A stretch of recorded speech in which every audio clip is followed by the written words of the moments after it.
300 సంవత్సరాల చరిత్ర కలిగిన అతి పురాతనమైన జగిత్యాల రూరల్ మండలం అంబారిపేట శ్రీ వెంకటేశ్వర స్వామి దేవాలయ పవిత్రతను కాపాడుకునేందుకు దేవాలయం వద్ద మోర్డును ఏర్పాటు చేశామని, ఏ మతాన్ని గాని వ్యక్తులను గాని కించపరచాలనే ఉద్దేశం తమ గ్రామస్తులకు లేదని అంబారిపేట గ్రామస్తులు మంగళవారం స్పష్టం చేశారు. వెంకటేశ్వర స్వామి దేవాలయం ముందు అన్యమత ప్రచారం నిషేధం అంటూ బోర్డు ఏర్పాటు చేయగా ఆ బోర్డును తీసివేయాలంటూ ఓ వ్యక్తి ప్రజావాణిలో ఫిర్యాదు చేశారని, ఈ నేపథ్యంలో పోలీసులు ఆ బోర్డును తొలగించాలని గ్రామస్తులపై ఒత్తిడి చేయడంతో మంగళవారం మధ్యాహ్నం గ్రామస్తుల అధికారుల చర్యలను ఖండించారు. ఈ సందర్భంగా పలువురు గ్రామస్తులు మాట్లాడుతూ తమ గ్రామానికి కొంతమంది క్రిస్టియన్ మత ప్రచారకులు వచ్చి గ్రామానికి చెందిన మహిళలను మతం మారాలంటూ ఒత్తిడి తెచ్చారని, ఈ విషయాన్ని గ్రామ సర్పంచ్ దృష్టికి తీసుకువెళ్లగా ఆయన వారిని గ్రామం నుండి పంపివేశారని తెలిపారు. దీన్ని దృష్టిలో పెట్టుకుని గ్రామ సర్పంచ్ పై SC/ST అట్రాసిటీ కేసు నమోదు చేయడం జరిగిందని అన్నారు. అంతేకాకుండా పవిత్రమైన దేవాలయం కొండపై గుర్తు తెలియని వ్యక్తులు శిల్వ గుర్తు ఏర్పాటు చేశారని పేర్కొన్నారు. ఈ విషయం తెలుసుకున్న హిందూ సంఘం నాయకులు అక్కడికి చేరుకుని వారికి సంఘీభావం తెలిపినారు. వారిలో లింగంపేట శ్రీనివాస్, సాంకార సుధాకర్, వేముల సంతోష్, జిట్టవేణి అరుణ్ కుమార్, గాజు సంతోష్ వారికి సంఘీభావం తెలిపారు.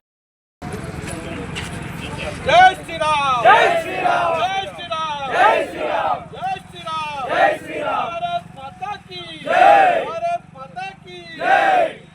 మేము సారు మా ఊరుకు వచ్చిండ్రు ఒక ఆడి మనిషి వచ్చి మా ఫోన్ నెంబర్లు మమ్మల్ని అడిగింది. అడిగితే ఆఖరికి మళ్ళీ గిట్లా అన్నది. అంటే మేము అసొంటోళ్ళం కాదు సారు అమ్మ అని ఫోన్ నెంబర్లు బిల్ నెంబర్లు అన్నీ అడిగింది. అడిగితే మేము అసొంటోళ్ళం కాము. దేనికోసం అడిగారు? దేనికోసం అడిగారు? అన్న కాలువని దేంట్లో కిచెన్లో. మీరేమన్నారు? మరి మీరేమన్నారు? మేము కలవన్నాం. వాళ్ళు ఏమన్నా మా సర్పంచ్ని అడిగారు. అప్పుడు సర్పంచ్ వచ్చింది ఇంటికి. సర్పంచ్ వచ్చినాక గంగన్న అన్నాక ఆ సర్పంచ్ మా దగ్గర ఆగిండు. ఆగి అది ఇది అన్నాడు. అన్నాక ఆయన తప్పుడకే వెళ్ళిపోయి మళ్ళీ ఉల్టా మళ్ళీ తెల్లారి మళ్ళీ పోలీసు వాళ్ళని మళ్ళీ పంపించింది మాకు ఆయన. కానీ మేము ఆమెను రాంగా దాంట్లో మమ్మల్ని బీడీ చేసే కాడికి వచ్చి ఆయన మమ్మల్ని ఇట్లా ఇబ్బంది పెట్టింది.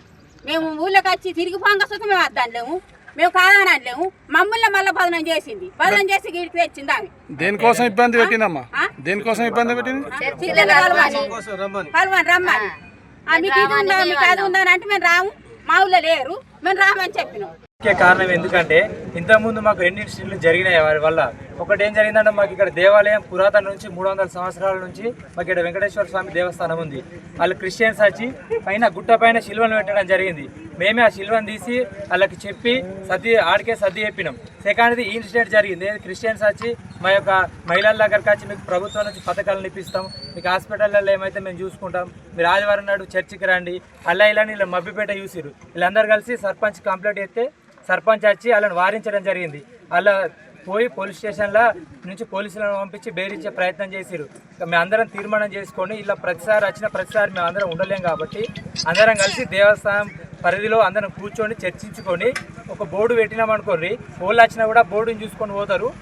ఒకవేళ వచ్చినా కూడా మేము కేసు వేయడానికి కూడా మాకు ఒక రీజన్ ఉంటుందనే ఉద్దేశంతో ఇది పెట్టడం జరిగింది. సరిహద్దులో మేము ఒక బోర్డును ఏర్పాటు చేయడం అనేది ఇంతవరకు తీసుకురావడానికి కారణాలు అంటే ఎవరో వెళ్ళి ఈ బోర్డు ఇట్లా ఉండడం వల్ల మేము ఊళ్ళలోకి వెళ్ళి ఎట్లా మత ప్రచారం చేసుకోవాలని కలెక్టర్ గారి దృష్టికి తీసుకెళ్తే కలెక్టర్ గారు మా సిఐ నుండి మా గ్రామ పంచాయతీ కార్యదర్శికి ఫోన్ వచ్చింది, ఆ బోర్డు తీపియండి అని.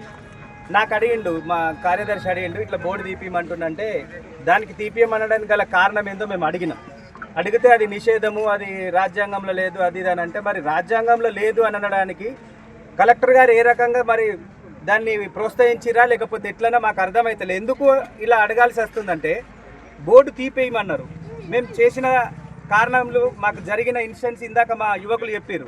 గతంలో 2020 సంవత్సరంలో కొండపైన 3 నామాలు ఉన్నా కూడా అక్కడ శిల పెట్టారు. దానికి గల కేసు కూడా నడిచింది, అదే అయిపోయింది. ఇందాక మా మహిళా సోదరిమణులు చెప్పినప్పుడు ఆమె ఊళ్ళోకి వచ్చింది, దయచేసి ఇటువంటి ఏకని దండం పెట్టి పంపించినా కూడా ఆమె నా మీద SC/ST కేసు పెట్టింది. ఇప్పుడు మేము ఇలా అడగడం ఇవన్నీ వివరించడం, నిన్న పొద్దున్న దాకా నేను అదే పని మీద ఉన్నా, ఇట్లా జరిగింది సార్ అది పెట్టడానికి గల కారణం ఇదని వివరించినాం. ఆ గ్రామస్తులు యువకులు అందరూ వాళ్ళ మనస్ఫూర్తిగా అందరము మా దేవాలయాన్ని అభివృద్ధి చేసుకుని కష్టపడి చేస్తున్నాం కాబట్టి ఎటువంటి ప్రాబ్లము అనేది రావద్దు అనే ఉద్దేశంతో మేము ఇక్కడ ఈ బోర్డు పెట్టినాము. మన జగిత్యాలకే అంబారిపేట అంటే శ్రీ వెంకటేశ్వర స్వామి తలముఖం. ఎందుకొరకంటే దీనికి ఒక ప్రత్యేకత ఉంది.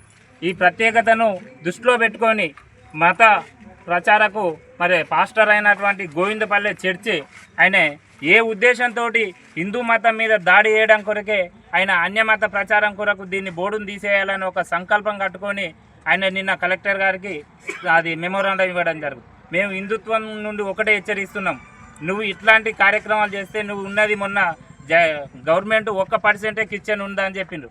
ఇన్ని చర్చలు ఎట్లయినాయని మేము అడుగుతున్నాం. ఈరోజు హిందూ మతం మీద ఇంత దాడి జరిగితే కూడా మరి ఈరోజు పోలీసు యంత్రాంగం ఎవరి మీ స్పందిస్తుంది?